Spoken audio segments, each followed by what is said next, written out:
My name is Will Sutherland, and this is my musical journey. This is my first band, One by Monday. When I was 12, me and my neighbor Noah used to hang out together and play Beatles songs after school. After doing this for a while, we decided we really wanted to start a band. I recruited a guitarist for my band class, and Noah found a drummer on his baseball team, and before we knew it, we had a group together. We started off slow, but over time we wrote some songs and got our stuff together enough to start playing some gigs. The response was pretty positive, and we worked our way up from playing school talent shows and spring flings to real rock shows in Atlanta. Unfortunately, all good things have to come to an end, and with high school graduation and college on the horizon, geography was ultimately going to separate the members of OBM. The band slipped out of the spotlight and into our memories, but it was one of the most fun musical experiences of my life. One by Monday was over, but I was determined to keep going. I knew some other high school friends who were playing together, and lucky for me, right as OBM was ending, they started looking for a new guitarist. Enter Twin Birds. Twin Birds was basically just a basement project a few buddies of mine were working on, but I was a free agent, and I was ready to get back on stage. I got together with the guys, and we put together a few new tunes and got started gigging. It was a big adjustment switching over to guitar after playing bass for so long, but it was exciting to push my limits technically and creatively. After the band had been gigging for a while, a disconnect started manifesting between the band and our lead singer.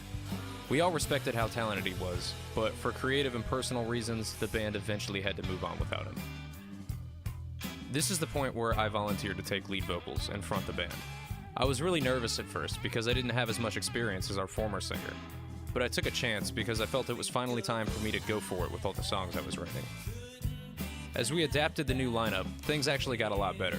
The songs, the attitude, and the musical atmosphere all felt more streamlined. At this moment, I felt like I had finally taken a solid step to becoming the artist I wanted to be.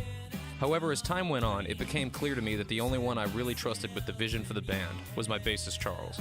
He and I were of the same musical mind, and it wasn't long before a rift grew between us and our drummer. The band went on a brief hiatus, and eventually Charles and I decided it was time to explore other options.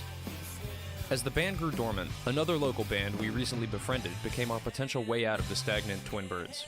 Shoegazers was a band we had shared shows with in the past, and Charles and I quickly made friends with their singer. We reached out to him, and he made it clear he would love to have us participate. This excited us, and soon we were setting up rehearsals for the new band. Things were going good, and the music was sounding great.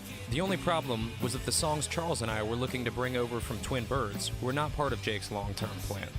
In early discussions, we tried to make it clear that we were interested in starting a new collaborative version of Shoegazers. But as time went on, it became apparent that Jake still had both hands on the creative wheel. We played our last show and amicably split from Shoegazers. It was a hard choice to leave the band, but we knew we needed to focus on our own ideas. Currently, we're writing and recording our own songs and are trying to build the band we dreamed of being in from the ground up. I'm not sure what the next step is, but I'm optimistic. I don't think I'll regret choosing to pursue my creative goals on my own terms. Me and Charles are going back to our roots, and I can't wait to see where this leads us.